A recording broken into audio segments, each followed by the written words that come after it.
I'm a fool. I spent years studying the workings of the heart. Yet it seems I still haven't learned a thing. The process of encoding hearts is incalculable. The inhabitants of my twilight town were data created from real hearts. I was convinced that they would think and behave the way I had envisioned, but I couldn't have been more wrong. A heart is so much more than any system. I saw it when Roxas and Kyrie crossed paths. I knew, but I was too stubborn to accept it. It's always the same. I try to wrap my mind around things my heart already knows, only to fail. I had so many plans in store, but once Sora was an acting force, they fell apart. All my research amounted to nothing compared with that one boy's heart. Have your laugh. I deserve as much for failing to see you for the fool you are. Xehanort, foolish apprentice of a foolish man. My disregard brought chaos to more worlds than one. But what were you seeking? You have surpassed nothing. Only proved how little we both know.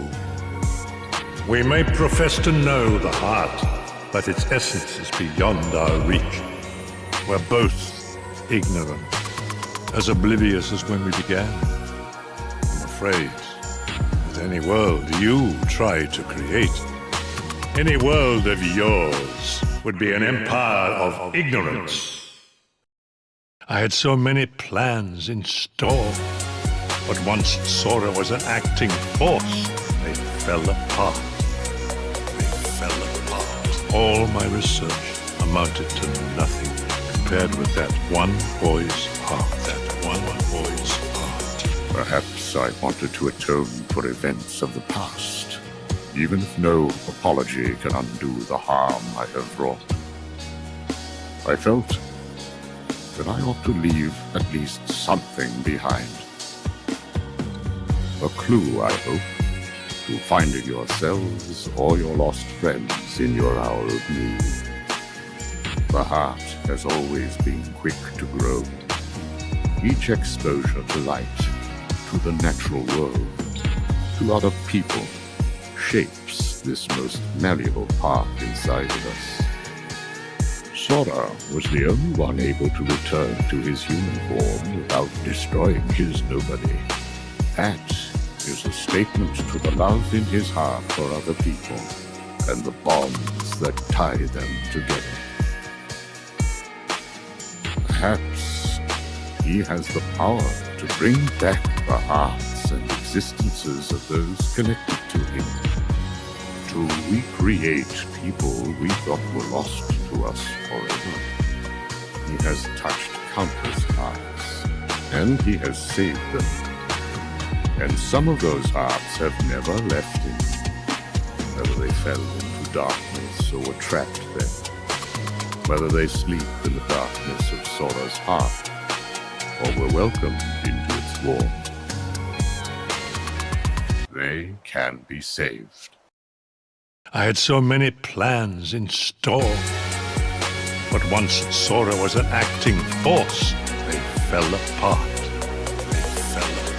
All my research amounted to nothing compared with that one boy's heart. So many plans in store, but once Sora was an acting force, they fell apart. All my research amounted to nothing compared with that one boy's heart.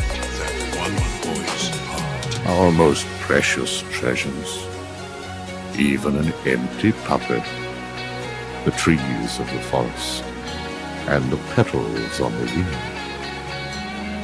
There are hearts around us everywhere we look. And it does not take superhuman powers to see them. Surely we remember as children the way our hearts made everything seem so shiny and perfect. Sora has a heart like that, uncorrupted, willing to see the good before the bad. When he sees the heart in something, it then becomes real. When a connection seems broken, he may have the power to mend it. Sora, the rest is up to you. Good tidings, ladies and gentlemen of the Lodge, and welcome back. Today we are talking about Shion, baby, and there is plenty to talk about when it comes to what her role in the Dark Seeker Saga is, what her role in the Lost Masters arc just might be. But before we get into any of that, we gotta thank the beautiful, wonderful, amazing sages of the Lodge. The great names you see up on your screen are those who donate as little as $1 a month to keep my nonsense going. But, as I always say, all I ask is you guys are here to hang out. Everything else is a bonus. So, look, I wanted to get into a few things about the channel first, let you guys know what's coming through the pipeline.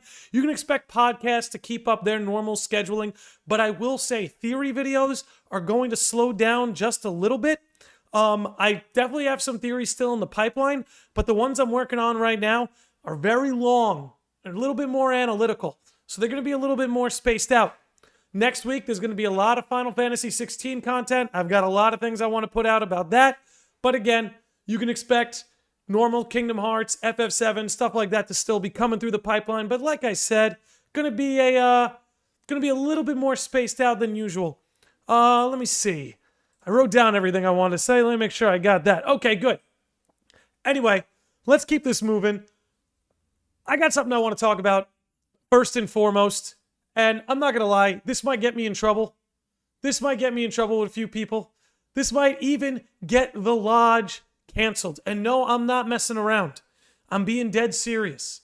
There's something about Shion that seems to be well accepted among the Kingdom Hearts community, and I have to speak my mind. I cannot help but disagree. I cannot help but disagree wholeheartedly with this take on Shion. So all I ask is you guys hear me out. Don't get too upset with me. I'll even put a poll in the chat to get your guys' opinions. First of all, let me know how the sound is. I think I'm coming in okay, but let me know how the sound is. Let me get into this. I gotta say, I disagree wholeheartedly with the fan base about the fact that Shion is a cinnamon roll. I don't find her to be a cinnamon roll. I think she's much closer to being a spicy chicken nugget. As you can see up on the screen, you can make your own mind up. Again, look, is she as sweet as a cinnamon roll? Yes. But I feel that limiting her to just being the sweet cinnamon roll is to ignore the spiciness that comes from Shion, especially in 358 over 2 days. So again, I don't want to downplay if you think she's a cinnamon roll. I'm not here to get in your ear. I'm not here to tell you that you're awful. I'm just saying, to me, she's so much more of a spicy chicken nugget. I see Kevin Ribeiro saying, why can't she be both? I suppose she possibly could. I suppose that's an option, but I'm going to go ahead and punch a poll in. I'm curious what you guys think, and feel free. I'm going to do a poll in the beginning, and maybe we'll do it at the end as well. Along the way, I'll be pointing out why she is so much more of a spicy chicken nugget than she is a cinnamon roll. But hey, we're all entitled to our own opinion here. I'm not going to judge you if you got the wrong opinion, in my opinion. But anyway, yeah, that's all I'm going to say. I love Shion. I love cinnamon rolls. But I got to be honest, I think she's a spicy chicken nugget. Shion, with the exception of Larxene, when we think about the Guardians, Aqua, Kairi, Naminé, Shion brings a spiciness that the others just don't. And I think it is time for the fan base to acknowledge that spiciness and to maybe cast the cinnamon roll persona aside and start to embrace the spicy chicken nugget that is Shion. But again, you can have your own opinion about it. We'll circle back with it at the end of the episode. Again, I put a poll into the YouTube chat if anybody wants to voice their opinion. And maybe along the way, you guys go, Landy, look, no, that's cinnamon roll Shion right there. That's a cinnamon roll. Or maybe on the other side, you go, Landy, there's a point for the spicy chicken nugget. Again, we're here to have an open discussion. That's what these podcasts are about. That's what they're about, this open discussion. And since there's no guest today, my discussion is with the two of you. Two of you being me and you, the chat. You guys are like one entity to me. I recognize you as individuals, of course, but chat, you are like one collective organism in the lodge here to keep me in check. But anyway, cinnamon roll and chicken nuggets aside, I do want to get us started on Shion by talking about her character file. Don't think there's anything too groundbreaking in here, but it could definitely get the conversation going. Let us start talking. Yeah, and I guess before we continue, just to give you guys an idea of what I'm trying to get into today, definitely want to talk about the character file here. I want to explain why Shion was so important to the Dark Seeker Saga, why bringing her back was essential for her character, not necessarily for the arc itself. And then I want to talk about what they have planned for her in the future. Seriously, because I do think, I'm not going to lie to you, we'll get into it a little bit more. I think Shion is one of the characters who may be riding the bench in the Lost Masters arc, but I do think there's an opportunity to utilize her well. So, let's take a swig for the nobodies, and we'll get into it.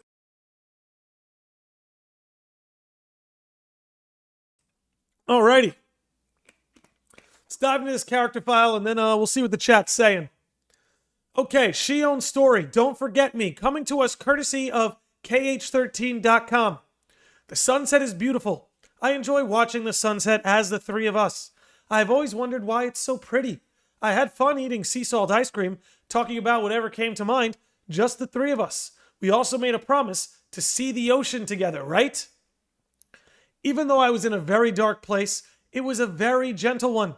It makes sense though, since it was within Sora, right? But there was nothing there, and I don't know if I actually existed, because everyone forgot about me. Being forgotten is extremely painful because it means you lose everything.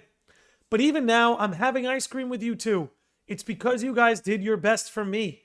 I actually should not exist. I was just a doll. I can't believe that I'm able to be here right now and laugh with you. I'm so thankful. Thank you guys. Thank you for remembering me. Thank you for never forgetting about me. Oh boy, little does she know. Anyway, I chose to disappear because I did not want to become what Xemnas had planned for me. Therefore, I had no regrets. I remember disappearing in front of the clock tower while Roxas held me. Roxas also went to sleep afterwards, leaving Axel alone. The person who probably suffered the most was Axel, because he's the one who forgot the most.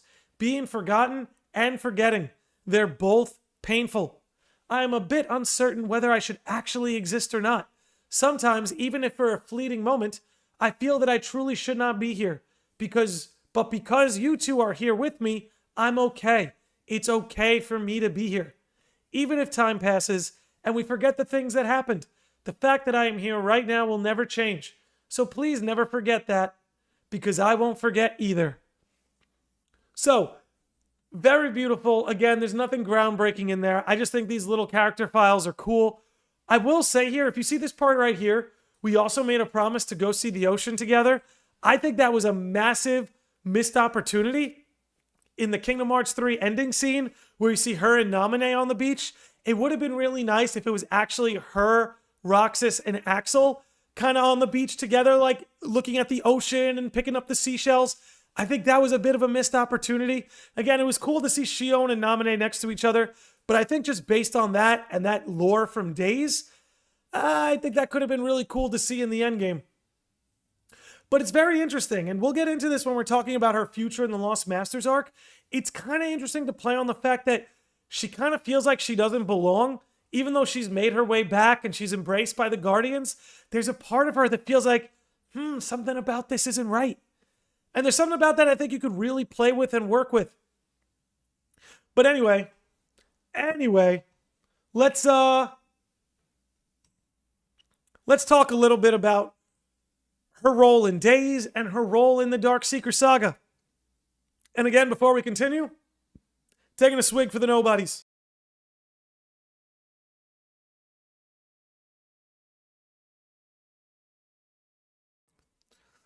Alrighty, I wrote all this down because I did not want to lose I did not want to lose my place.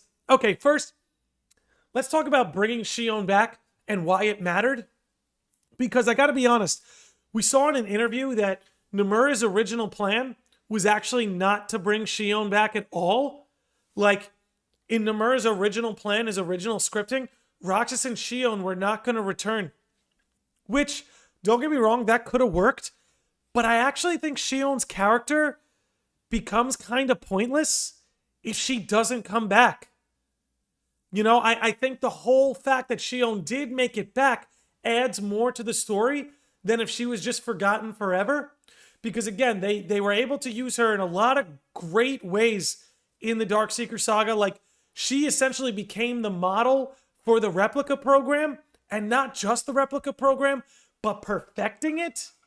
Which, again, we saw with Vexen and Zexion, Ansem the Wise, even Demyx played a part in this. That's basically how the Guardians won in Kingdom Hearts 3. So I am a little bit curious to see what that script would have looked like without bringing Shion back. But again, I'm glad she made it back because I think it completes what she means to the story. Seeing that she made her way back, because it shows that even if someone dies and is forgotten, because again, remember, Shion probably had the most, I guess I would say, finite death in the series, because lots of characters die, but Shion is one of the few characters who was forgotten. Right, we had Sora who was forgotten, but even when Sora was forgotten, Naminé remembered him. Like, people still sort of had their memories of him. There were blips of him. Shion was full-blown forgotten for a long time. But anyway, let's catch up with the chat, see what you guys are saying.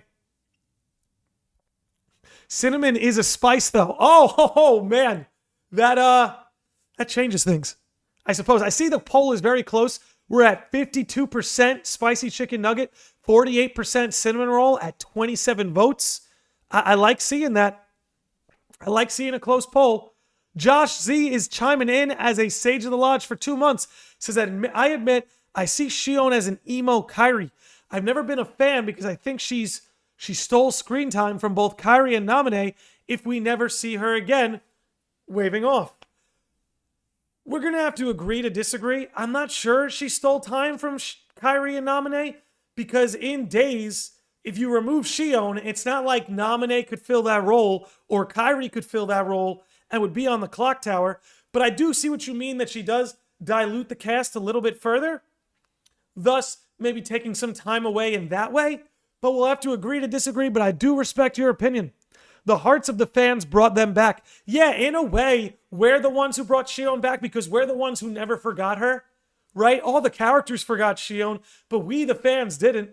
So in a way, it's kind of cool that in sort of a fourth wall breaking sense, we were the ones to bring her back. So I think that's cool. Q-Limp says both Roxas and Shion should have remained dead or at least pass into their next life. And you know, I can respect that opinion because again, like, how do I put this? Again, it makes the endings of Kingdom Hearts 2 and Days a little bit more complete. And then, it sort of rounds out those characters in a way. But I will say, if Nomura has a plan for these characters in the Lost Masters arc, and it can be complete and coherent, then I would have to come out on the other side of that argument. But I can respect your opinion there. Moving on. Carbot Studio says, I could see another Kingdom Hearts spinoff centered on her, Roxas, Naminé, Lee, and Isa, either set before or during the events of Kingdom Hearts 4. I thought that before Kingdom Hearts 4 dropped, that they were going to do a game that sort of tied up a lot of these loose ends or showed you what these characters were doing. But I digress. I'll catch up with the chat as we move a little bit further, but in the meantime, taking a swig for the nobodies.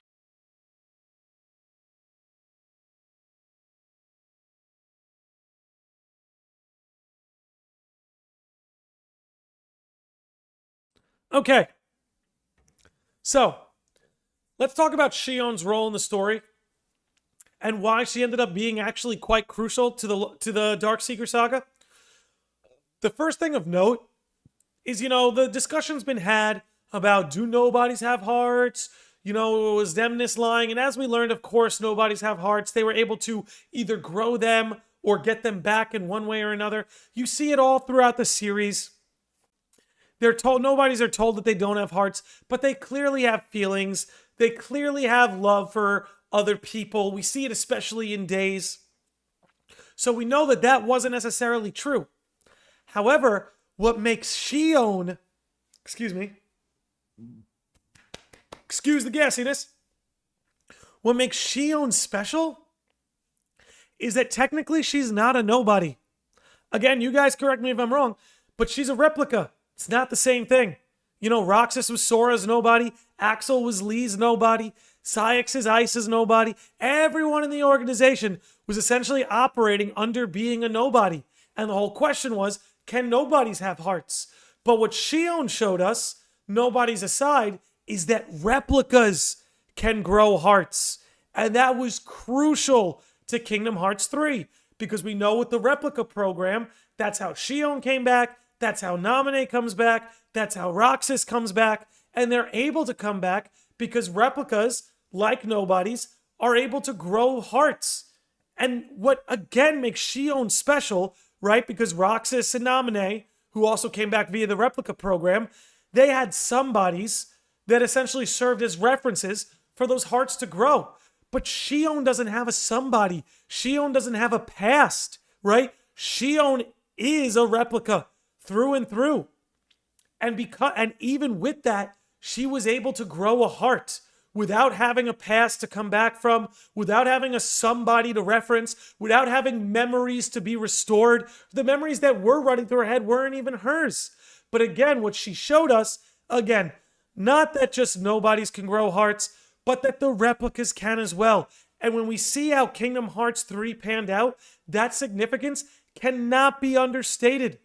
So again, whether she returned or not, she showed us something very important and crucial to the Guardians' victory in Kingdom Hearts 3.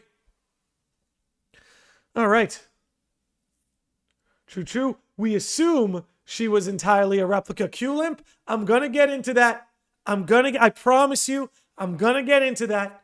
Right now, I'm just operating under what the games and the story is telling us outright, but we're going to get into that. I promise you.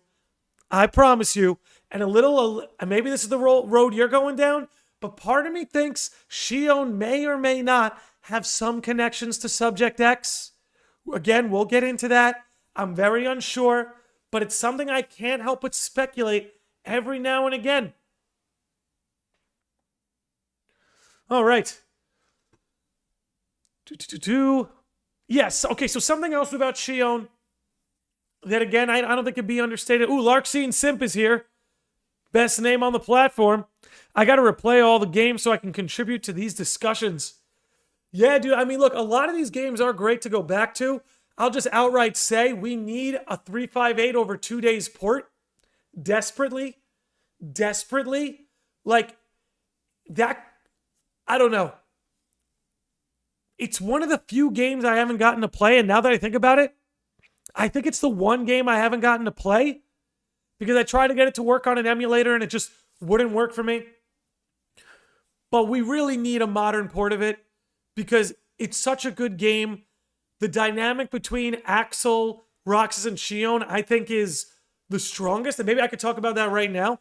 You know, with all the reunions in Kingdom Hearts 3, and I suppose I could pull that scene up just for reference, the reunion I felt the most was the reunion of Axel, Roxas, and Shion.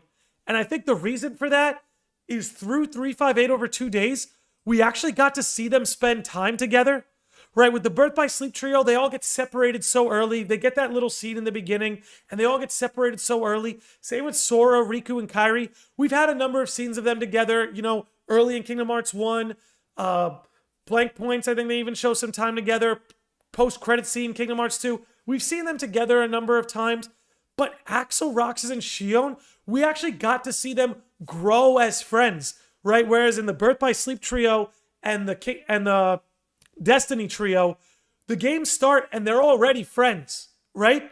But with this trio, we actually got to see them become friends, and in the process of becoming friends, they all grew hearts, whether being nobodies or replicas. So again, again, in a series that is so much about friendship and so much about hearts, I think no trio embodied that more than these three. Larxene Sim says a modern 358/2 remake where you play as Larxene in glorious HD. Yeah, I'm sure a lot of people would go for that.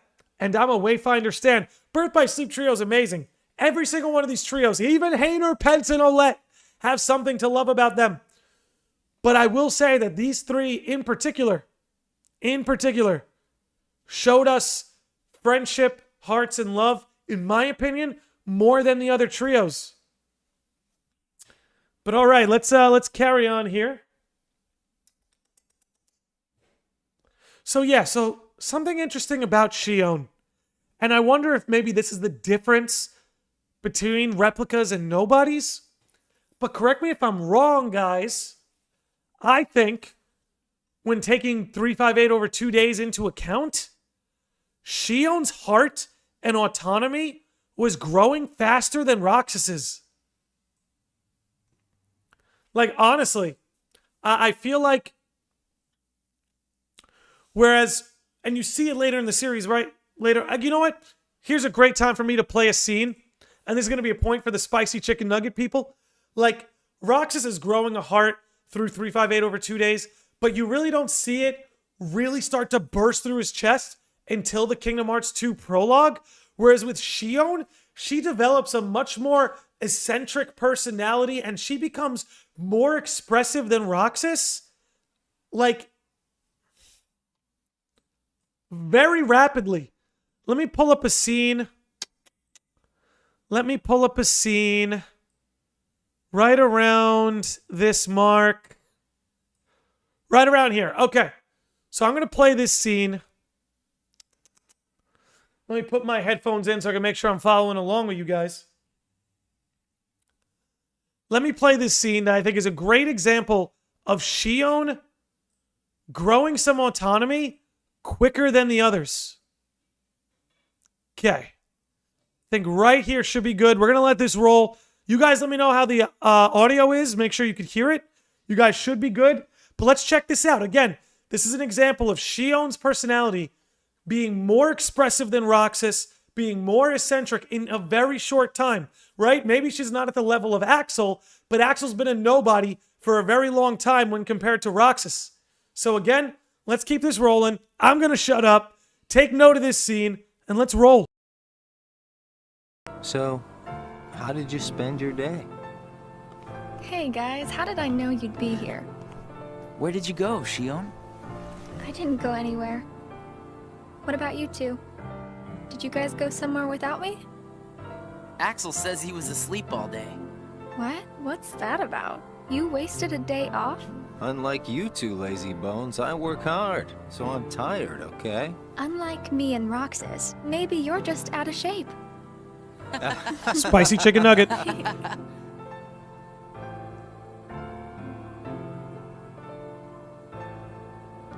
Think that covers it? Yeah, let me cut it there. So, again, just wanted to show that quick little scene. One, because I do love that. I do love that little exchange in particular. But again, there's more examples of this too. I won't play the scene, but like around here too, around this part in the story, Shion becomes much more curious about her origins, about where she came from. She just becomes so curious about who she is in a way Roxas really doesn't. Again, let me skip ahead a little here. Like this whole exchange with Riku. Again, maybe this says something about replicas when comparing them to nobodies. But it's interesting to see that Shion, again, being a replica, not only becomes more expressive in a short amount of time, but becomes more curious about her situation, again, in a very short amount of time. And again, I think this is further exemplified. This scene, where's the Castle Oblivion stuff? Yeah, right here too. Just this is a level of curiosity that you don't see from Roxas really until Kingdom Hearts 2. Meanwhile, with Shion, it came apart so quickly. So quickly. Okay, let me see what the chat's up to. I really do want a KH Days to... I can't make that out. Now I'm hungry. If Shion is a spicy chicken nugget, can I eat her? Absolutely not. We need her. So she's off limits. Shion, Roxas, and Axel, the working class of Kingdom Hearts. Yeah, seriously, they're the backbone of the Twilight Town economy, as some might say. Honestly, I think both of them were showing a lot of emotion. Roxas is just a softer personality. Hillary, I would agree with you. Roxas definitely does show a lot of personality, but I think it doesn't ramp up until later in his life, like in Kingdom Hearts 2 or towards the end with Days. Whereas with Shion, it just seems way more rapid. And you're right, there could be just a personality difference between the two. But we see Roxas, especially like in the Kingdom Hearts 2 section, prologue, become cocky, become spicy, right? Like Roxas does have a spiciness to him too. We even see it in Kingdom Hearts 3 when he first comes back and he's talking shit to Xemnas. Maybe you're not as good at stealing hearts as you think. You know, there's a spiciness to him too. Chris Rista says there's no way it's just a personality difference because Roxas is known as being one of the more hot-headed ones once he gains more of his own personality. Yeah, that's exactly what I was kind of getting into. You know what I mean? Is he kind of develops that spiciness as well. Shion is always drafting off of Roxas's energy as well. Starbite says, I'm curious to see what Shion is going to do now that she's just able to live like a normal person. We're going to get into that. I do want to finish off talking about her here in the Dark Seeker Saga. But we will most certainly talk about what she may be doing in the Lost Masters arc. Let me see what else I got here. Okay. All right, let me see how the poll's doing. All right, we got 45 votes. 56% say she's a spicy chicken nugget. 44% say cinnamon roll. This is interesting. This is interesting. I thought the poll would be closer. Maybe we have some Landy Lodge bias. Always got to consider your biases. Always. So let's consider that. Twilight Blaze, my man, says, I think the implication is that Roxas absorbs Shion's heart into his own and that spiciness comes from Shion. I don't know about that. I always thought that Shion's heart went to Sora. That's kind of what she was saying. I got to return to Sora. Like Sora's memories were stuck with Roxas. So I feel like Shion's heart went right into Sora upon her death. But I don't know. I could be wrong. Okay. Let me play one more scene. Let me see. It's with Shion and Riku. Let me pull it up.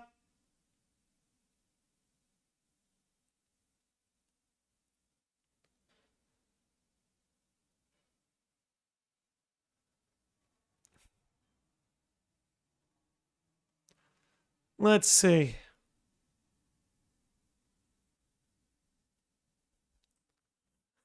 You know what? I don't think I need to play this one. I think we could just sum it up. But anyway, this is the whole scene about her learning she needs to go back to Sora, everything like that. That's the other thing too, is Shion has like a level of maturity that is surprising.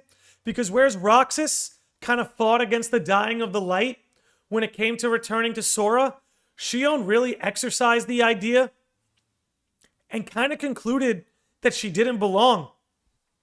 And that those memories weren't her. And that, as exemplified through this conversation with Riku, that she was keeping somebody else from being awake and from having these experiences. But again, I feel like that also will play into what we read in the character file earlier, that she still doesn't quite feel like she belongs.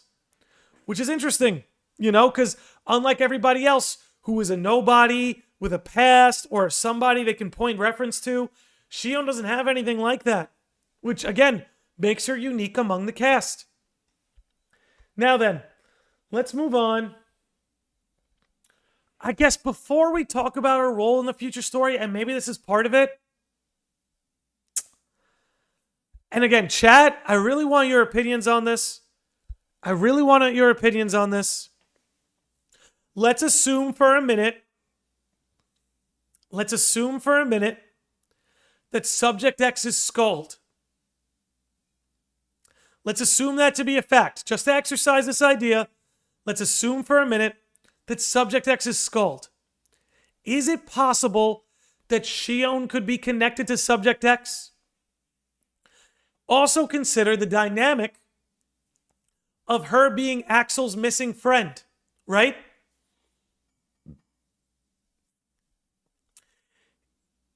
Excuse me. I feel like I got to sneeze.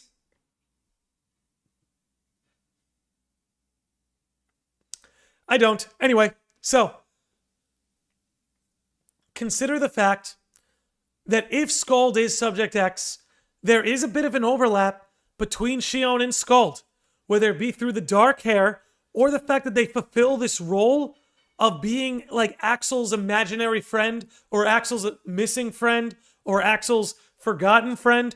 There's even a point in Kingdom Hearts 3 where Axel and Saix are having their talk, and Saix is saying, when he's talking about Subject X, he's like, I started to think that maybe we had just imagined her.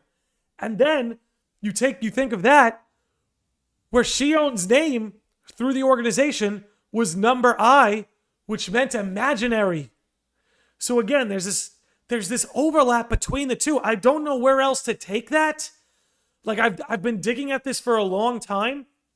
Maybe some of you guys have ideas that I'd love to discuss. But man, Isa and Axel, this is from Shadow Flare, says Isa and Axel both think Shion is connected to / resembles Subject X. Yeah, because here's the thing, guys. And this is very subtle in Kingdom Hearts 3. It's implied. So if you guys can remember when Demyx brought the replica to Zexion to bring Roxas back, it's implied that that was Saix's idea, right? Because Vexen says, hey, it wasn't my idea. He whispers in Demyx's ear, and Demyx is like, what? It was his idea? And Vexen's like, yeah, but he's one of the chosen, so his hands are tied. So he enlisted me to do this. Whole thing was his idea. Who else in the organization would enlist Vexen to do that? The only other one you could think of is Lucio, but I don't think it was him. So it's sort of implied that it was Saix's idea to bring the replica, to bring back Roxas, and by proxy, bringing back Shion and her memories. Let's see. Twilight Blaze says, I've heard the idea that Shion got her appearance from both Sora's memories of Kairi and Lee's memories of Subject X. Yeah, I could see that. Because again, like she got her face from Kairi, but the hair from Subject X, that could work. Isa never saw Shion's face. He always saw her as a puppet / replica, like a blank face moving around, at least until Kingdom Hearts 3. Yeah, and again, it wasn't his idea to bring back Shion per se. He was trying to bring Roxas back, which again, I don't know how that would tie in, but it's something that we can't ignore. Shion may have disappeared, but her data was still around. Yeah, that's what they used to resurrect her. Swig for the nobodies.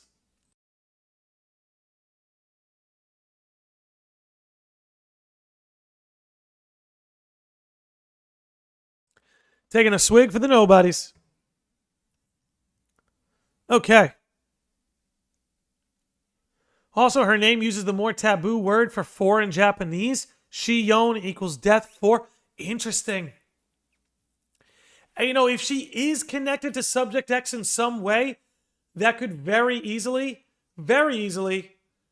give her a place in the Lost Masters arc.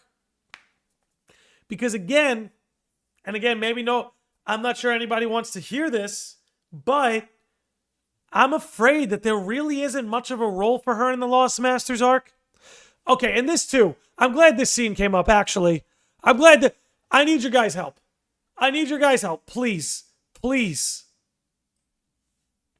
Help me understand this scene. I'm begging you. From the past. Shion, stop! Of all the faces, why do I look at her and see yours? What's going on here? That you always have to glare at me like that. Shut up! Huh?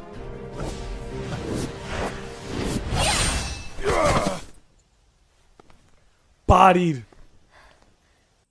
Okay, that is something I still haven't wrapped my head around.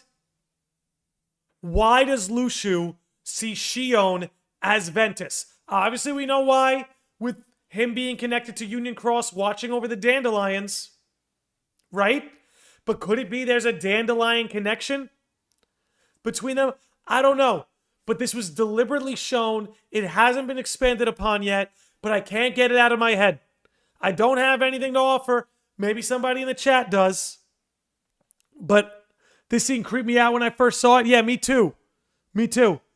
Nobody knows at the end. Let me see. Pun intended. Yeah. At the end of the day, nobody knows. I don't know. Maybe it's a dandelions thing. Luxu said he would watch over the dandelions. So maybe that was like a wink and a nod about it. What's going on, Reed? Luxu and Ven may have more drama than we have fully explored. That could be it too. That could be it too. But then I'm curious why he didn't target him in the Keyblade War in any way in particular. Oh my... Okay. Okay, Kevin. Here comes Kevin. Carabera says Shion is a very special replica. She turns into people who know when she looks at you through his connection to brain, he might have saw Ven. Okay. Okay. Okay. I don't want to lose my place here in the chat because I think some good ideas are flowing through. If Gummy Phone is around, so Gummy Phone has this idea that Luxu was lying. Not Luxu, but that put it this way. That Xigbar at the end of Kingdom Hearts 3 actually isn't Luxu, that's a mislead, because if you do pay attention to the dialogue of the scene, he never outright says he's Luxu. Now, don't get me wrong, I'm in the camp of that he's Luxu. I don't want to confuse anybody, but let's do a little thought exercise here, and that might help explain the scene we just watched. He theorizes on the idea that who we see at the end of Kingdom Hearts 3 really may not be Luxu after all. Let's consider that it might be Brain posing as Luxu, and then maybe that's why he sees Ventus's face, because he was a fellow dandelion. Just an idea. Just wanted to throw it out there. I'm obviously still in the camp that Xigbar is Luxu, but it's worth thinking about. Let's see. Lamb says, I want to explain why Roxas and Shion were necessary to be revived in Kingdom Hearts 3, but I don't know how to word it, so I recommend watching a video from Key titled, What If Roxas Never Came Back in KH3? Could you drop that in the Discord? I would be interested in watching that. Was the true dandelion a replica? I don't think so, because the replica program technically didn't exist yet, but you never know. Hillary Slack says Luxu sees Ventus in Birth by Sleep, and Ven glares at him. There might be more of a connection between Ven and Luxu. However, Luxu never saw Ven in Union Cross.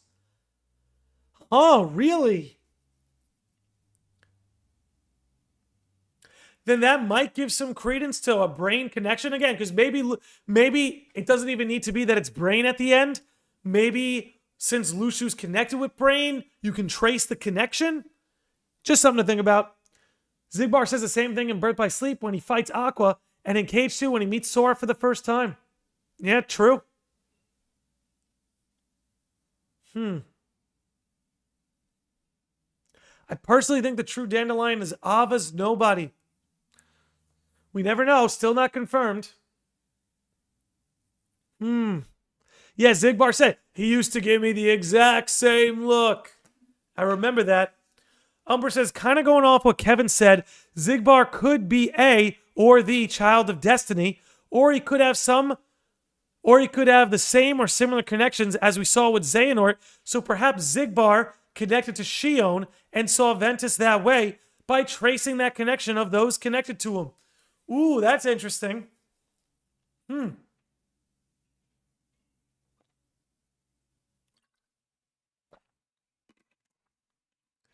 Okay. I could see that. So again, let's videos linked in the Discord. Okay. I'll definitely have to give that a watch one of these days. No pun intended. Anyway, moving on. So Shion's role in Kingdom Hearts 4. Hold on. I think it's safe to say that Shion has more of a role to play in future titles. Reed, I would like to believe so, but I really don't know.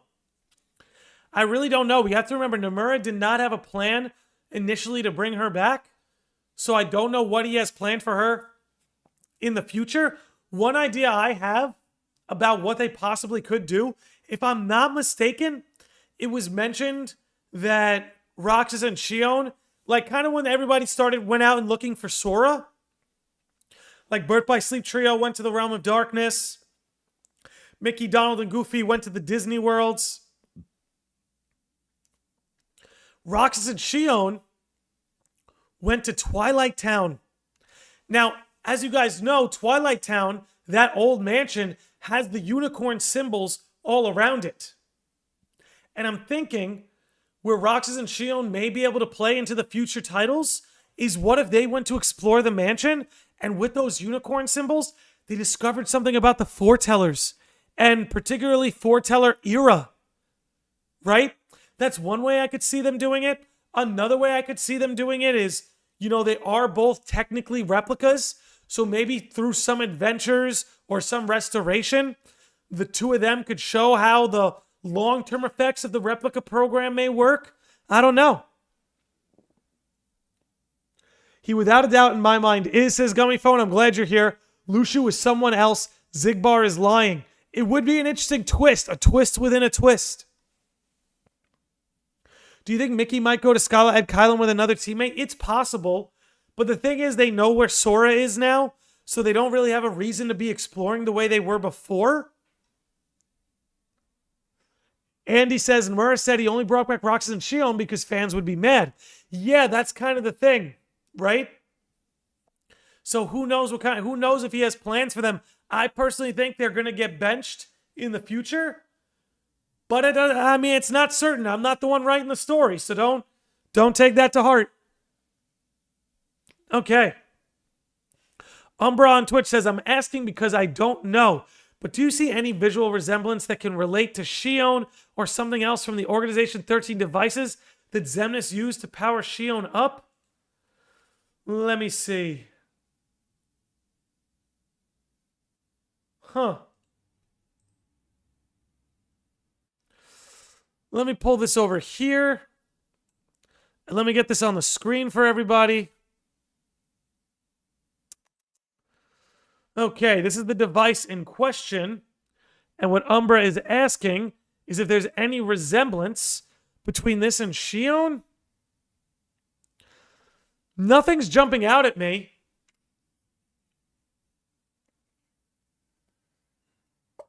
She'll just join the FF crew at Radiant Garden. I think she's more likely to linger in Twilight Town, personally. But who knows? I don't know. I don't see anything jumping out at me in particular about this. But it is interesting. Let's get back to this over here. If anybody else has any ideas based on what we just saw, feel free to shout them out. All right. Ventus gives Brain the look when Brain proves he's not supposed to be a union leader. Interesting. Interesting. Star by Mouse says Roxas and Shion might have a bigger connection to Sora due to their hearts being made from his. They might be able to share his feelings still. Or, here we go. Maybe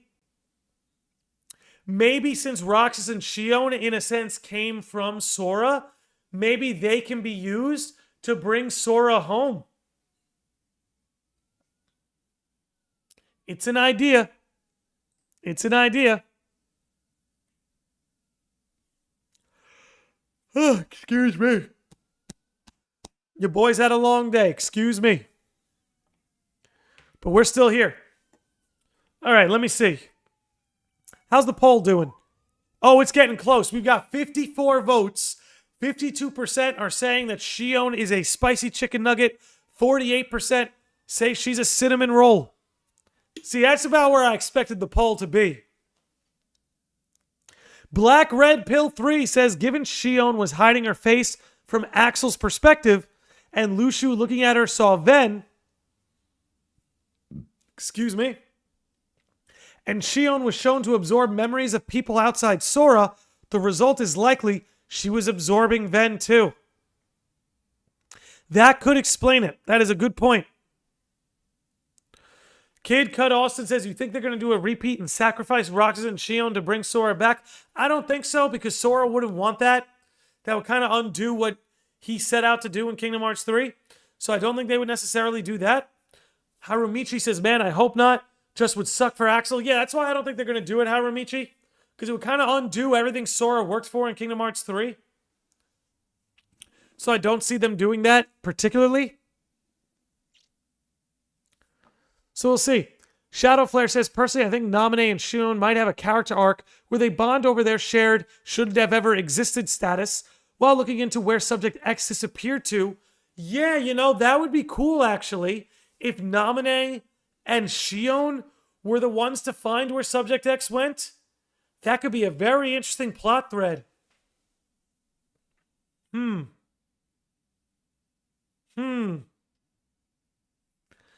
That's got me thinking. That's got me thinking. And do you know what else has me thinking?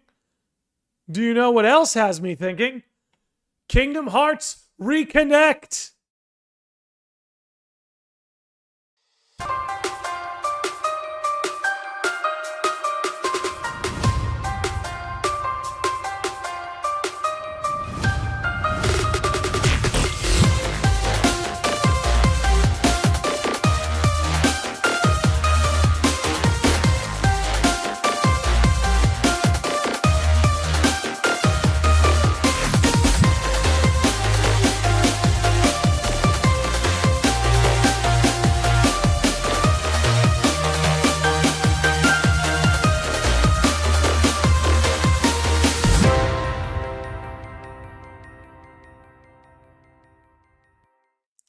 So yes, if you've been hanging around the channel, you're no stranger to this event that's taking place in September in Dallas, Texas. I myself am going to be there. The likes of Andy Brew, Treehouse, plenty of other creators are going to be there. KH Guides, Lands of Masters, Kitties and Middies. Lots of people are going to be there this year. It'd be cool to put a lot of names to faces. Let me actually drop the link to that in the chat, just so you guys can have it again. And if you are unable to make it to the physical event, there is going to be, it's going to be live streamed on the Kingdom Hearts Guides channel, so you guys won't want to miss that. Additionally, I wanted to bring up that they do something at this event called the Million Dreams Awards, and currently nominations are open for creators like myself to be nominated. Is this the one in September? Yes, it is. So if you guys want to, you could do this now, you could do it later. I dropped the link in the chat. If you want to go ahead and nominate myself for Best Podcast, Best Theory and Lore, or Content Creator of the Year, your boy would really appreciate it. I think it would be cool to go home with one of these awards this year. So again, I've dropped the link in the chat. You fill out the form, one for each nomination. So again, if you want to go ahead and nominate me for Best Podcast, Best Theory and Lore, Content Creator of the Year, I would really appreciate it. Again, I don't expect everybody to go the extra mile, but figure I throw the link there. If anybody wants to go ahead and do that, feel free to nominate me for one or all three. Again, I leave that up to you. And again, I hope to see a lot of you guys there. But hey, with that aside, yeah, let me, Umbra, you dropped it in the Twitch chat. Look at that. Best mod in the game. Best mod in the game. Do I have you as a mod on YouTube, Umbra? I probably should. But anyway, yeah, listen, that plug for Reconnect aside, let's get back into this. What's the chat saying? The old mansion was also Subject X's last known location. At around that time, Roxas was given his name, so Shion's connections could be useful for the Radiant Garden crowd attempting to find her. Yeah, you know, that's why I wonder if she doesn't have the kind of connections to Subject X that we have discussed. It's very possible that she has some sort of connection that could help them find her. Nah, you don't. I think I asked for it a while back, but you forgot to respond. All right, I'll make sure to do that. You know how forgetful I can be. You know, I'm about as forgetful as Shion's friends. So, is Oogie Boogie even scary? You know, Oogie Boogie's that thing where you see him on screen, he's not scary. But Jordan, I guarantee you, if Oogie Boogie came crashing through your door right now, you would shit your pants. Guarantee it. Guarantee it. If that dude came through my door right now, I'd be shitting my pants. No lie. The old mansion does have a unicorn logo. Yeah, you know, that's a whole other conversation in its entirety. It's called the old mansion, but we don't quite know what its origins are. We know all these different characters used it. We know Ansem the Wise stationed there. We know Naminé was stationed there. But we don't quite know its origins. You know what I mean? And again, the clock tower in Twilight Town also calls a lot of other things into question. So again, the idea that this is an old mansion for like Era or Unicornus or the Foretellers or something, who knows? Who knows? Jashish is here. What's going on, my man? Hope you're doing well. It's also said that it's haunted, but haunted by what? Another good point. Another good point. Is it haunted by the ghosts of the Foretellers? Who knows, man? Who knows? But yeah, it's something that we haven't quite contended with yet.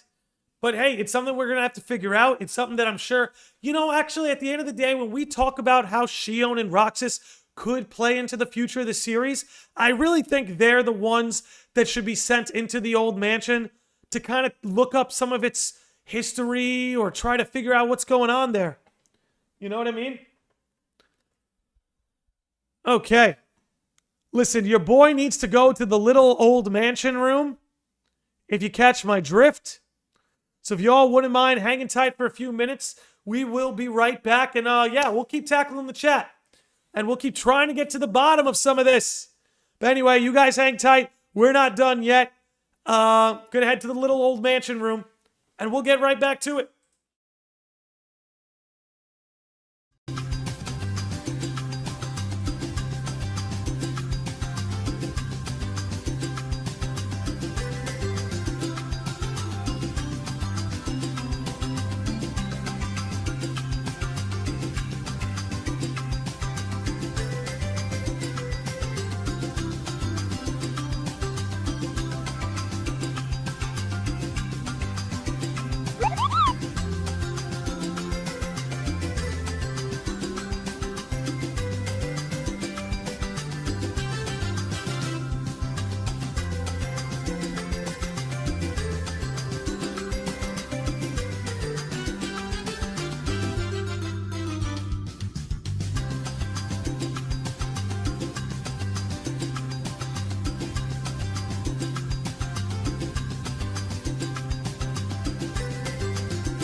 Okay, and we are back. Umbra says Lanny has the best PRI back screen on Twitch and YouTube. It's just a Disney fact. Kobe is Subject X. Yes, if you haven't heard, my dog Kobe is indeed Subject X. There's no disputing this fact. I know some people thought it was Scald. Some people thought it was Naminé. I know some people in the chat thought it was Kitties and Minnies, but no. Subject X is Kobe. Everybody knows it now. Okay. Let's keep it rolling. Keep it rolling. Alrighty. Oh yeah, let's just get back to this for a second. For those who may just be joining us, for those of you who might be on the Twitch side of things, I recommend taking part in our poll on YouTube, which is very close. 58 votes. Is Shion a cinnamon roll or is she a spicy chicken nugget? This is very important. Me personally, I'm taking on the fan base, even if it gets me canceled. I believe Shion is a spicy chicken nugget. I know the consensus is about her being a cinnamon roll, but I'm here to change perception. I'm here to change cognition. I believe her to be a spicy chicken nugget, but it wouldn't be fair if I didn't get the group consensus. So whether you're just joining us on YouTube or you happen to be on the Twitch side of things, make sure that your voice is heard. Cinnamon roll has taken the lead, much to my chagrin. I am very upset about it, but that's okay. That's okay. I do believe her to be the spicy chicken nugget, but I am not God, okay? I don't make these decisions. These decisions are decided under consensus. Anyway, getting back. God, I can't even take myself seriously anymore. Larxene is a spicy nugget? No. Larxene is a jalapeno pepper. Okay, let's be clear. Larxene is a jalapeno pepper. Not like a chopped jalapeno pepper you put in your taco. No, Larxene is eating the pepper raw. Okay, that's the kind of spiciness she's got going on. All right. Let me check. Let me see my checklist. Did I hit everything? Okay, so I covered everything on my checklist here. So that means this podcast is now in the hands of the chat. It's kind of been that way the last 10 minutes anyway. But let's see what you guys have. Treehouse is here. Treehouse is here. Yeah, baby. What's up, dude? She's both. Yeah, I agree. I guess while we're on it, look, Shion is both a spicy chicken nugget and a cinnamon roll.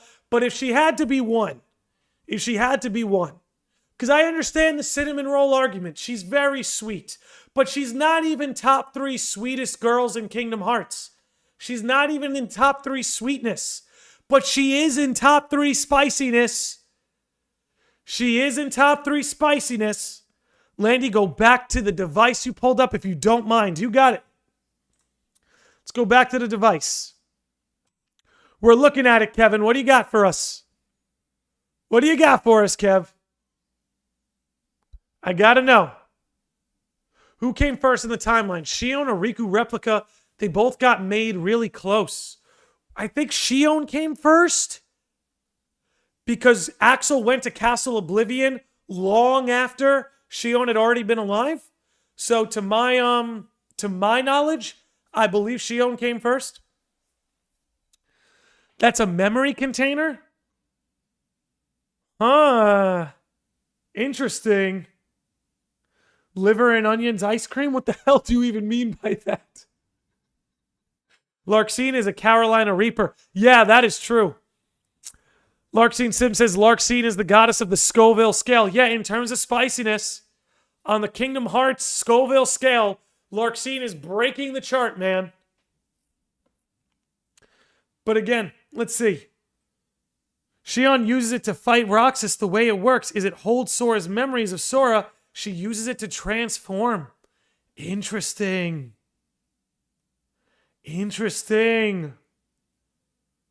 Wonder if Nomura hearing this with Shion spicy chicken nuggets since Nomura fried chicken he invented. I don't even know what the hell you mean by that. Shion is number 2 and Skuld is number 3 in terms of spicy. You know, there's something needs to be said for Aqua. Aqua is another one who embodies both sweetness and spiciness. So I don't know.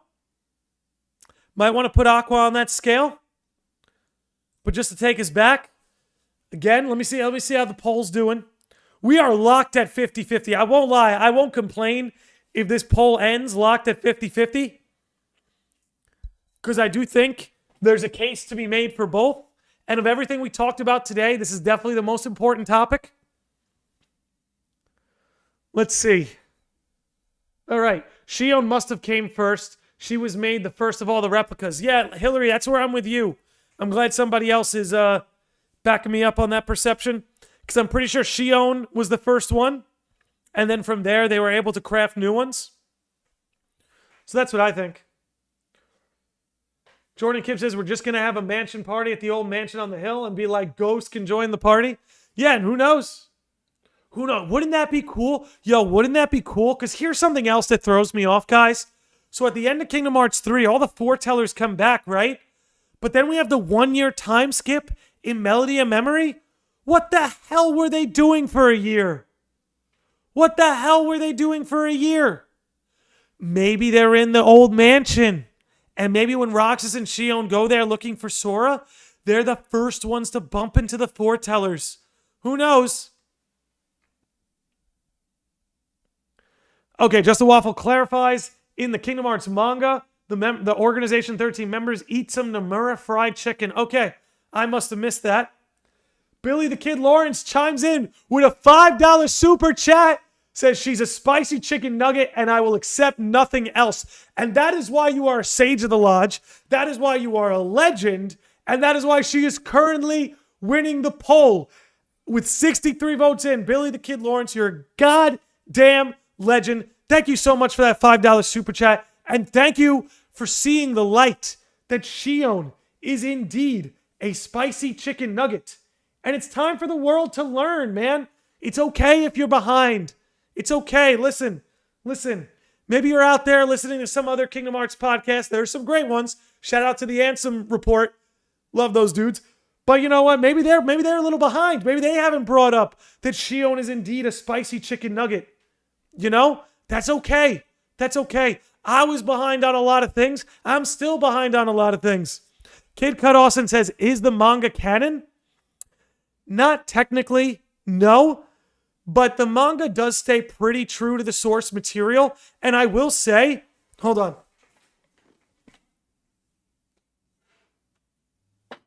If you guys have not read the Days manga, you gotta, man.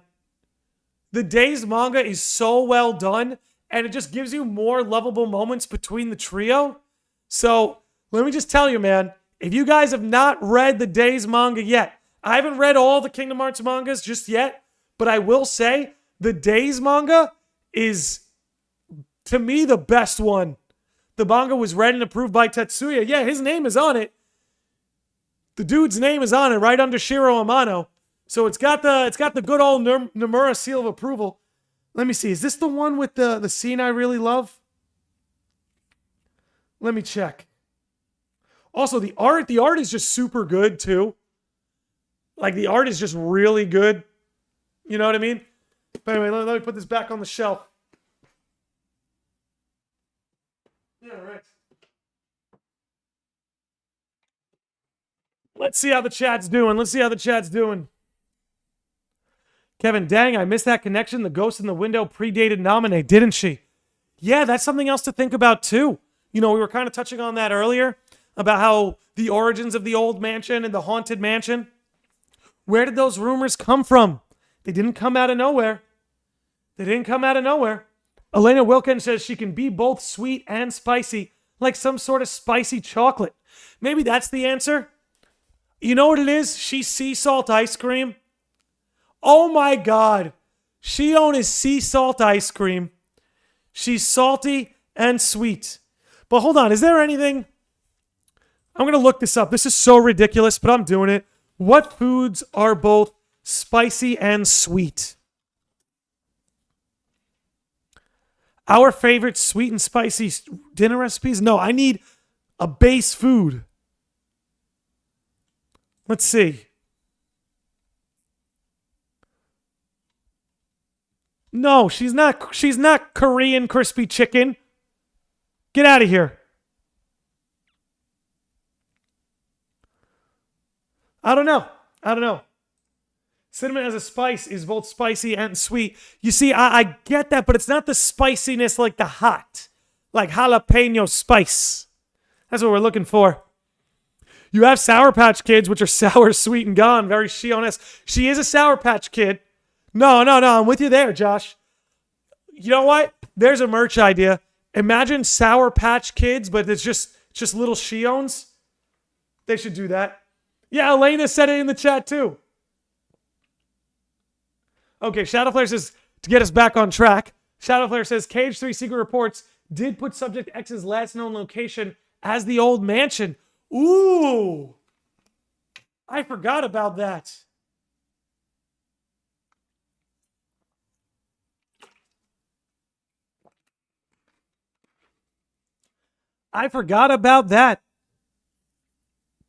Spicy chicken nugget dipped in a sweet honey glaze. Ooh! You guys are making me hungry, man. It's going to end this podcast early. You guys are making me hungry.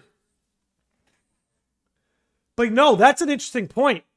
That Subject X's last known location is the old mansion? Huh. Kid Cuddustin says, wait, the ghost in the window predated Naminé? That's what YouTube chat seems to have concluded. Do we have what's the evidence for that? Can someone provide me with the evidence that the ghost in the window predated Naminé? Because that would be huge.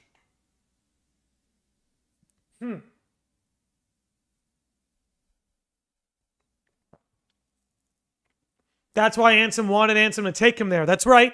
That's right. Huh. Very interesting. Excuse me. Umbra quotes. We were talking about this earlier. I started to wonder if we'd imagined her, maybe she never existed. Number I, an imaginary number. How fitting. Yeah, again, that's why I can't help but think there may be some connections between her and Subject X. I don't know for sure, but we'll have to figure that one out. The evidence for the ghost in the window, didn't the Twilight Gang mention it? Did they mention it before Naminé was in play? I guess that's the question. Technically, the ghost was just because they were in a data world and there were glitches due to nobodies. Oh, so does that rumor only exist in the data Twilight Town? Huh. Interesting. P says that the mansion's been there for years, unless the ghost story carried over from the real town. Well, it's like, did the chicken come before the egg, right? Like, did it start in the real town or did it start in the data town? We don't really know. That's crazy, man. That's crazy.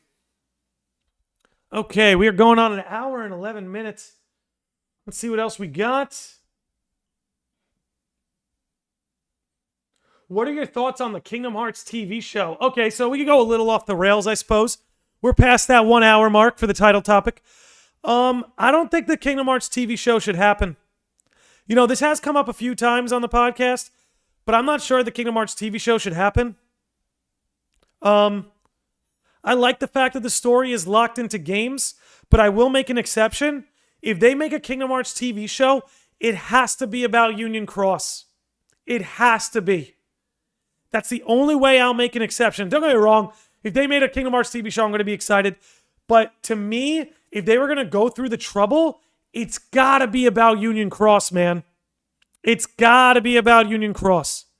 That's just where I stand on that. That Spicy Nuggets be winning. Yes, Spicy Nuggets is pulling away. We've got 71 votes. 55% Spicy Nugget, 45% Cinnamon Roll. That's no joke, man. That's no joke. Let alone that 71 different people have been in this episode. But yeah, honestly, when it comes to the TV show, I have a lot of mixed feelings. First of all, Nomura has to be in charge.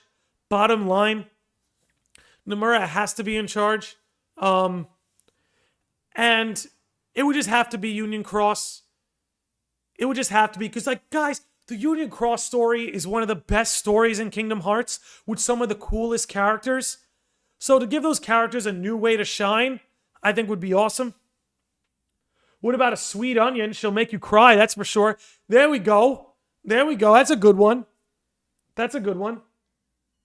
I finally got home. What did I miss? Oh, Maria, you've missed a lot. You've missed a lot. This has been a hot episode, that's for sure. So many people don't know the Union Cross story. Even fans who play the collections will only get back cover. It's true. And honestly, like, as good as some of those summaries are, there are a lot of good summaries out there. Don't get me wrong. I'm not hating on them. But it's just tip of the iceberg kind of stuff. You know what I mean? Everglow's doing a great job creating these chronological series that cover the most important scenes. But man, an anime that does that would really, it would, and especially when you consider how important Union Cross is going to be in the future. Like, come on, dog. We need more of that. We need more of that.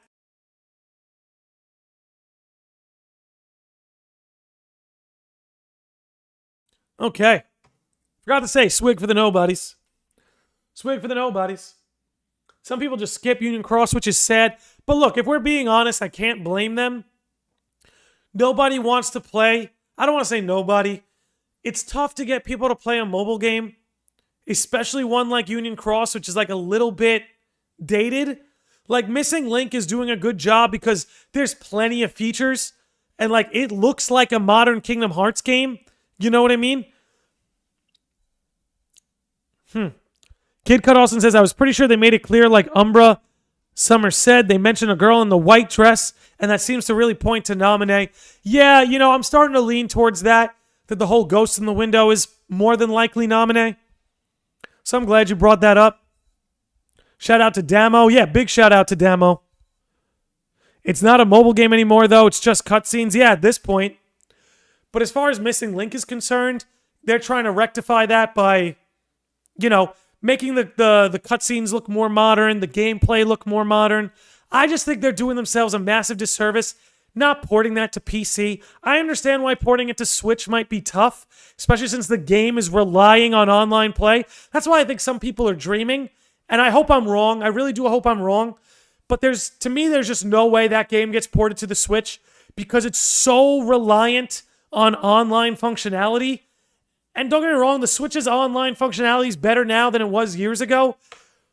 But to put that on Switch and rely on online functionality, I don't know, man. Sounds like a dream. But the Switch aside, the fact that that game isn't being ported to PC, I think they're doing themselves such a disservice. Like a serious disservice. I don't know, man. I'm going to play it. I'm going to stream it. Don't get me wrong. And I'll probably end up enjoying it. But I don't know, man. It's so odd how silent they've been on Missing Link. Kingdom Hearts 4 makes sense, but honestly, swig for the nobodies. Swig for the nobodies. Do not take what I'm going to say as fact. Do not take what I'm going to say as fact. Please do not take what I'm going to say as fact. It's merely speculation. I don't think the beta test went well. Because they did that beta test, almost 6 months ago? I don't think it went well. I think they ran into some issues, and that's why we haven't heard anything. Now, don't get me wrong. That doesn't mean the game's going to be bad. It's probably going to be great. But I think the reason why they've been so silent is because some things probably went wrong in that beta test, and they've had to put a lot of time in to fix it. So please don't take that as fact. Just speculation. Bubble Charming says, if Shion is the spicy nuggets, then Roxas is salty fries or the vanilla shake. Yeah, I could agree with that. I think he's the vanilla shake. I think Axel would be the fries. To be blunt, they did mention only half of the stuff was in the UI, and it wasn't Android compatible, at least at launch. Yeah, so it was falling behind a little bit. So it's not too crazy. Missing Link found dead in Miami. Ay, ay, ay. Let me see. Seven Hearts is here. My man. Seven Hearts having some based FF16 takes, by the way, on Twitter. I wonder if the reason they're silent is because they're working on ports for other consoles, similar to what Genshin and the Gachas did. I really think the only thing they could port it to is PC. I can't see it being ported to Switch. And that's the thing. Apparently the game revolves around moving around to a degree. So I don't know. Hillary Slack says, in days when Shion is missing, Pence talks about the Seven Wonders, which leads to the mansion and finding Shion there, which connects the Seven Wonders, Shion, and the mansion, at least in the real Twilight. That's an interesting little factoid there, Hillary. Not something we can ignore. Billy the Kid says, it's been like a year and a half since KH4 news, right? Yeah, we're going to get KH4 news soon, guys. I really think we're going to get Kingdom Hearts 4 news soon. And by soon, I mean within the next 6 months. Because you got to understand, it was Final Fantasy's time to shine. Final Fantasy is Square Enix's baby. It is their flagship series. And they just dropped a numbered title for the first time in like 6 years. So they were going to clear the board so that FF16 could have its day in the sun. Now that it's had its day in the sun, you could expect a Tokyo Game Show or something else for something new to drop. So we'll see. I think we get something soon. Wildcat Diana says it's typhoon season now in Japan, so maybe it will be a fall release. Hey, that's a good point. You got to consider their primary market. So I think a fall release is definitely likely. Umbra. I like what Umbra has to say here. Further off topic from Shion, but I'd be fascinated if Subject Act this entire time is going to be a new character from Missing Link. Yeah, that would be a crazy, not a mislead, but that would be a crazy twist. Just she says, part of me just wants them to release it as movie format, or again, Switch, but without online functionality.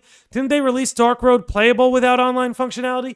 Yeah, they did, but in Dark Road, you were playing as Xehanort, but in Missing Link, like, you're playing as your character among all these other created characters. You know what I'm saying? Demix is from Kingdom Hearts Missing Link. I've got a theory I'm working on where I think both Demix and Luxord are from Missing Link. But that's another conversation for another day. Bubble Charming says, do you think Square Enix / Disney will do like how they did for KH3 and drop all the KH4 Disney Worlds before release? Yes. Yes. I think they most certainly will do that because that helps. I'm not saying this as an insult. You guys know the Landy Lodge is here for the sickos and the normies. But by dropping Disney Worlds pre-release, it helps get normies invested, right? Because maybe you really love Star Wars. And now that you know Star Wars is in Kingdom Hearts, you're like, oh, I want to play Kingdom Hearts now. You know what I'm saying? 11 months, what? Yeah, yo, Billy. You're coming up on your 1 year, Billy. Guys, major love and major shout out. Let's get some love in the chat for Billy, who's been a sage for 11 months. That's no joke. That's one of our longest tenured sages, especially on YouTube. So thank you, Billy. Thanks for your support, dude. All right. I think Demix is from Quadratum. If you're Zora... Okay. I'm giving away the sauce, or should I say the gravy? I'm giving away the gravy here on today's episode. I'm giving away the gravy. I don't think Demix can be from Quadratum because Zemnis mentioned that he's part of the ancient Keyblade legacy, and Quadratum is supposed to be a world without light or dark, right? Quadratum is supposed to be a world, but at least before Sora got there, that doesn't have light or darkness. And if that is the case, then Keyblades aren't there either, at least until Strelitzia and Sora show up. So if we keep that in mind, then Demix has to be from Missing Link, because that's where the ancient Keyblade legacy resides. That's where Ephemer built up the society. You know what I'm saying? 4K sub gravy giveaway. Just follow and retweet. Yeah, I'm sorry, guys. I haven't done like a 4,000 subscriber celebration. Maybe I'll do one on Saturday. Maybe we can do like a long stream. Maybe. We'll see. I do have a podcast planned for Saturday, so it could work. But we'll keep that in mind. All right. Well, about Demix, I actually think he's a descendant of Keyblade wielders from Scala, not a wielder himself. Okay, that's interesting. Maybe he's not a wielder, but he's connected to the legacy just through his bloodline. Maria, that's why we like having you here. Or Demix is from Master of Masters' childhood period. Yeah, dude. Yeah, and I've seen shout out to Next Gen Novelist who has theorized that Luxord could be from the Master's time. Interesting thought, man.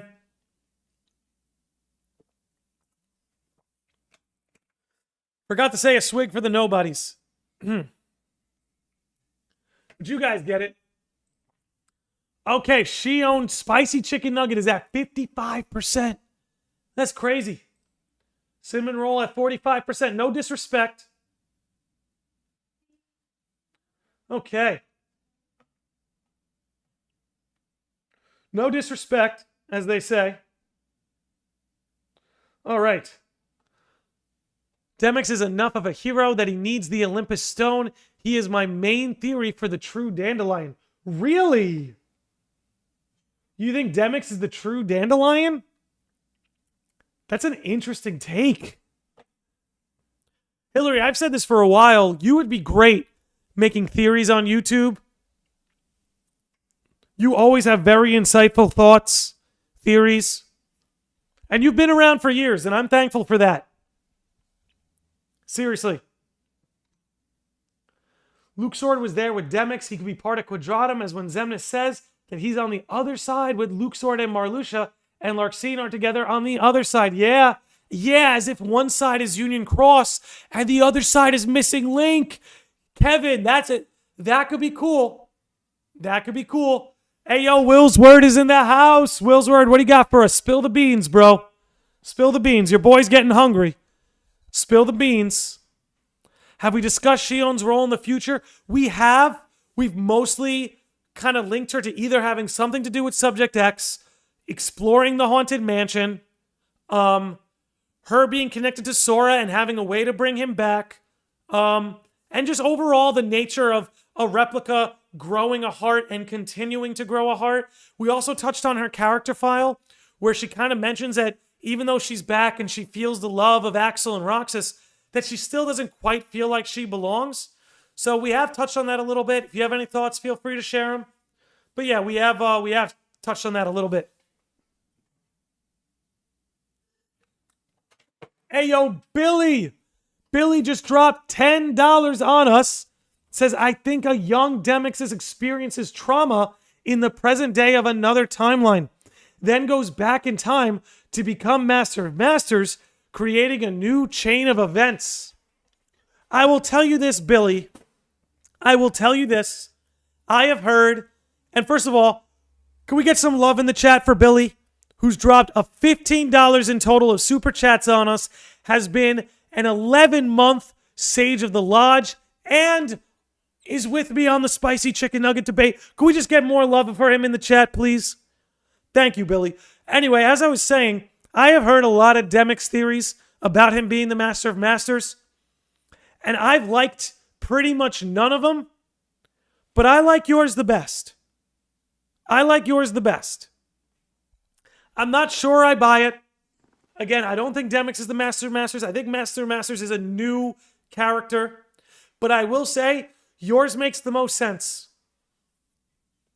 Joshi says, I really need to drop my Demyx theory. You do.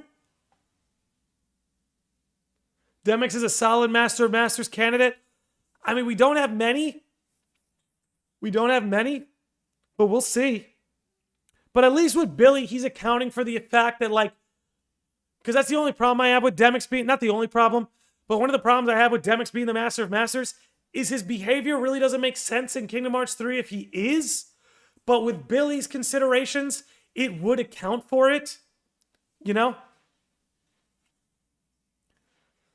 Anyway, let's keep this rolling.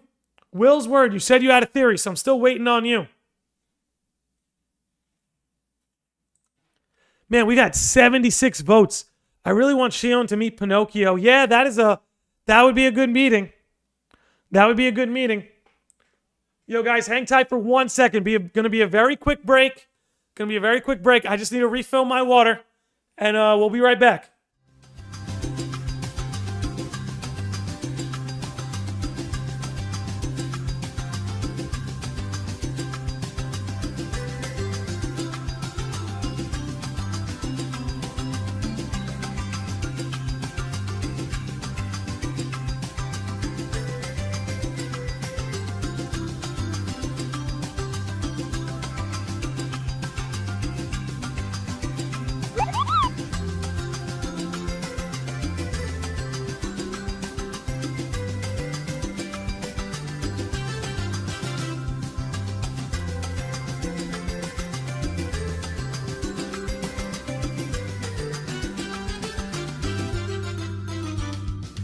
Okay, we are back. Did Will's Word drop it? I sent it. It's up in the chat. Did I miss it? Here we go. Shion is an amalgamation from memories of the Keyblade wielders connected to Sora and pulls from the imaginary number, i.e. on reality, she will connect to Quadratum. Ooh. An amalgamation. I could see that. The only problem is, where does the dark hair come from? But that's solved. That is solved if she is connected to Subject X, and maybe Subject X will also connect to Unreality. Yo, Dominic R. Dominic R dropping a $5 super chat. Can we get some love for Dominic in the chat, everybody? Says, what if Ava wrote the opening letter in Kingdom Hearts 1? You know, Dominic, I like the way you think, man. I like the way you think. Yo, Billy, you be good, brother. Thanks for swinging in here, man. Love you, dude. Thank you for all the support. And 11 months, dude. You're the fucking man. You're the fucking man. You be good, man. You have a good rest of the night. But Dominic, I like the way you think.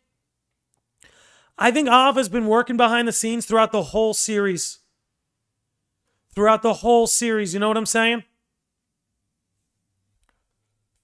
So I'm with you there, Dominic. You also said, I just had a braingasm. Did Ava write the opening? Okay, I missed your message earlier, but I see that now. Did Ava write the opening letter in Kingdom Hearts 1? Let me see if I can pull that up.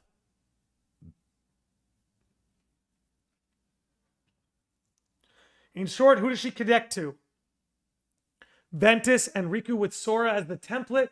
To that end, we have Vanitas and Being, who also... Okay, I see where you're going with that. Oh, I remember I had a theory I had regarding Shion and Yozora. Give me a sec. Drop it. Drop it. Let me see if I can pull up the letter from Kingdom Hearts 1. Let me see if I can pull it. If anybody can find it, shoot me a link.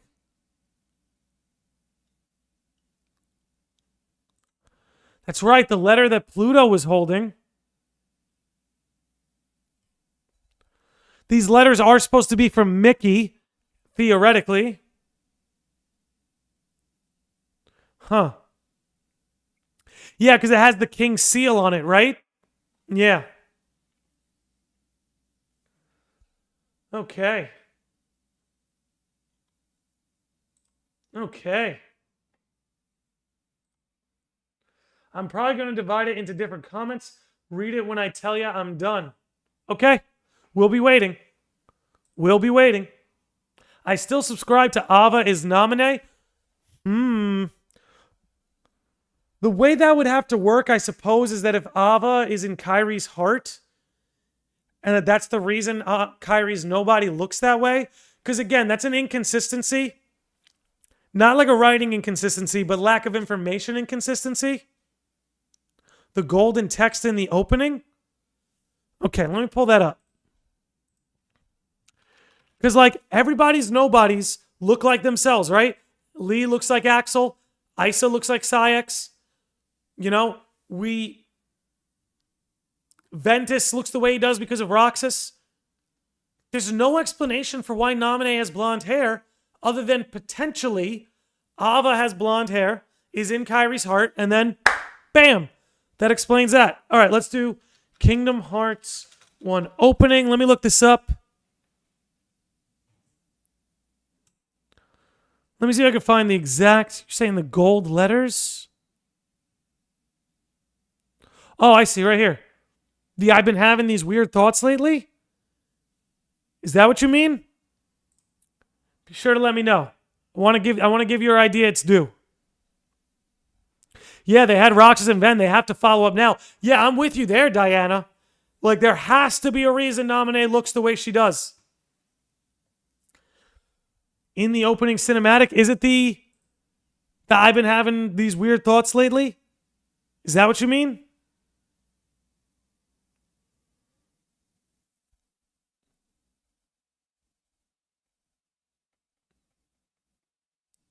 Because I don't quite see anything else. Wherever you are. Oh. Hoping our hearts will blend. That one? Isn't that Kairi? I thought that might have been Kairi's letter.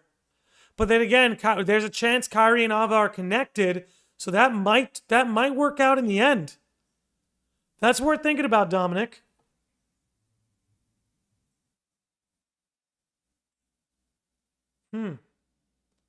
Okay. Yeah, Maria, you let me know when you're done. You let me know when you're done. I almost read your message, but I know you said to wait till you were done. So you let me know. In the secret reports of Kingdom Hearts 2, Ansem the Wise explains Naminé is a special case that she's a half nobody, as she was made with Kairi's heart, but Sora's body? I'm not sure that would explain the blonde hair, though.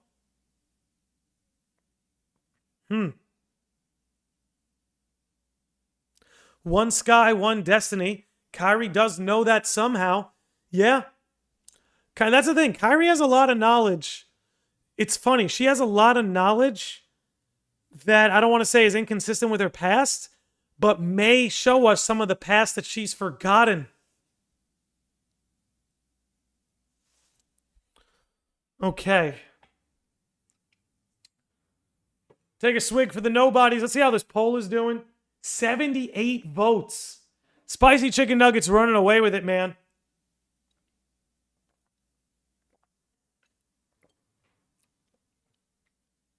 Another memory for Ventus would also be of Skuld and Vanitas.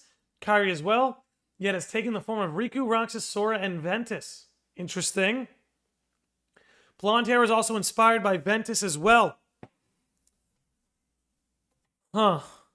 You know, I've seen people theorize that.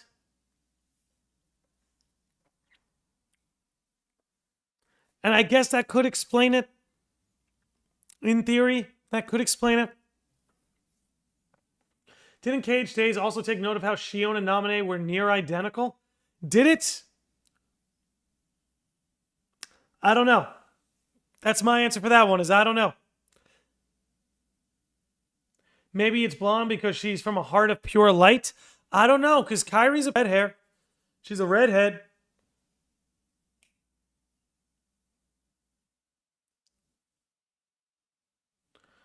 Okay. Let me think this through a little bit more. Ventus giving everyone forms like he did for True Darkness. Yeah, for real. Ventus on that wave. Ventus on that wave. Ava could be Sora's mom at this point. I wouldn't necessarily be against that. I think she's way more likely to be Kairi's grandma. But I honestly would like to see the parents roped back into this. That's just me, though. In Kingdom Hearts 2, those were the rules. But then they made the Roxas/Ven thing. Yeah. That's the thing. That's the thing. Yeah, the resemblance was noted in Axel's secret report.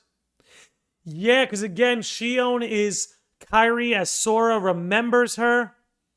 And with Naminé being Kairi's nobody, that would make sense.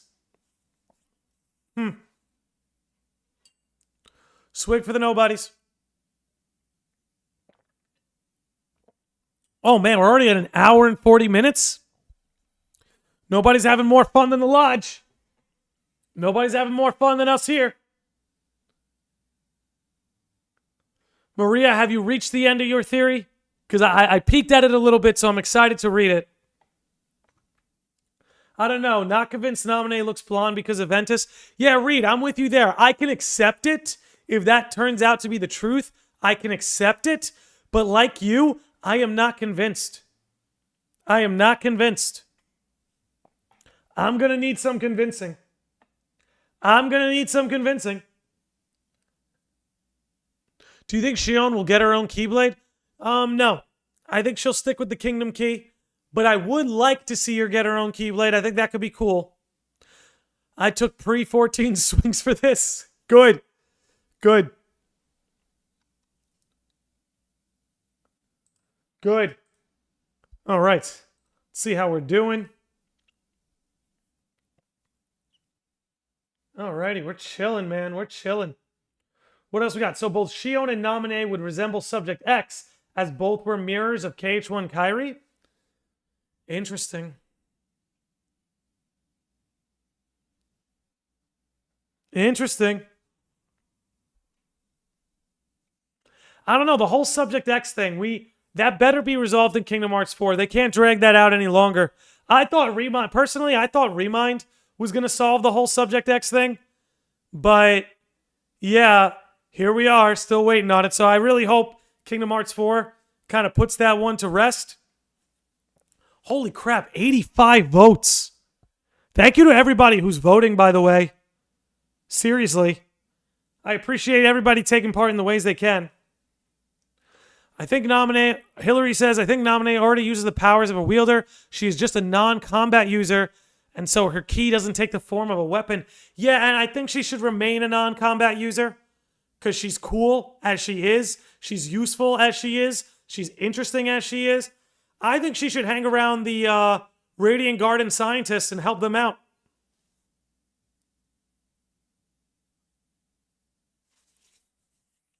Okay, Maria, I'm going to start reading your theory because I don't want it to get buried in the chat. So I'm going to get started on that. Okay. Here we go. Your first comment. Okay.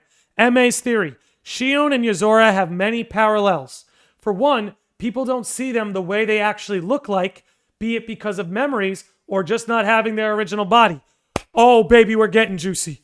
Oh, baby, we're getting juicy. Keep it rolling. Secondly, they weren't real at one point or another because Shion was forgotten and essentially dead, and Yozora is from unreality, which doesn't exist for people in reality. Keep it going. And they can steal abilities, like how Shion stole Roxas's power, or Yozora steals Sora's Keyblade. And who would have thought they're both so... Ooh, okay. Taking a swig for Shion.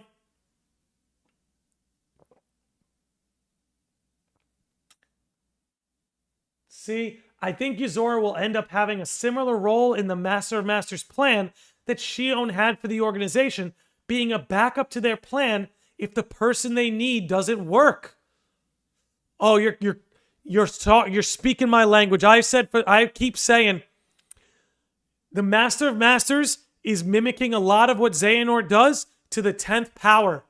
So this is great. I'm going to keep you going. Example, let's assume Master of Masters needs Sora because of the Keyblade. If Sora doesn't give it to him, then he can have Yozora steal it and use it. MA's crushing it. MA's crushing it. I eagerly await your next message.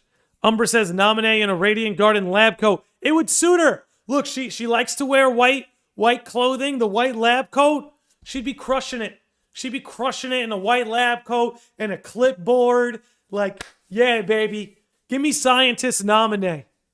Let him cook. Oh, MA is cooking. MA is cooking. We got to let her finish cooking.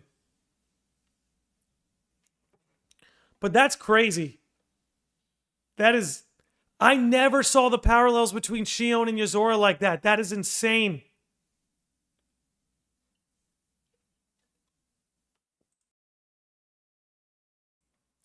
MA, do you have anything left for us? We gotta know.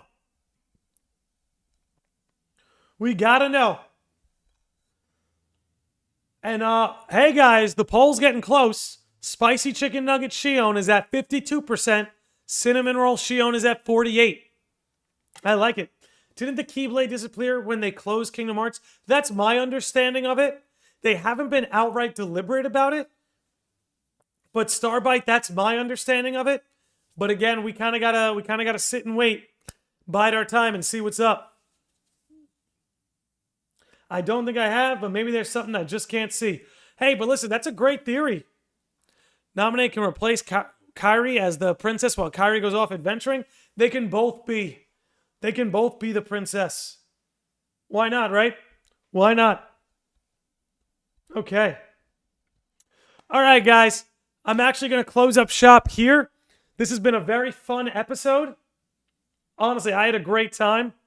I want to read Hillary's message. It's a good message. With how much Ansem abused her as Diz, if she does end up in the Radiant Garden, I want there to be something. Don't let Ansem sweep it under the rug. Yeah, Hillary, that's where I'm with you. Is like her being with the Radiant Garden gang can allow Ansem the Wise to atone for his sins. So I think she's a perfect match. She's a perfect match. 20 till 200? Yeah, baby. All right. We're going to wrap it up here, everybody.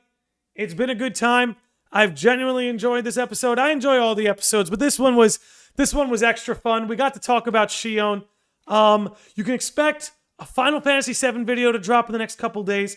We've got another Kingdom Hearts podcast coming on Saturday, and then next week is going to be about Final Fantasy 16. A lot of FF16 content in the pipeline, a lot of Kingdom Hearts stuff in the pipeline, but like I said in the beginning of the episode, the theories are going to be a little more spaced out because I'm doing a lot more long-form stuff. The theories that are going to be coming to the channel are going to be a lot longer, less bite-sized stuff, but hey, all the same, they'll be coming. If you're hanging out with us on Twitch, do stick around. We are going to raid. Let's see here. Let's raid Princess Kyora. She's playing Final Fantasy VII Remake. She's one of our most recent guests.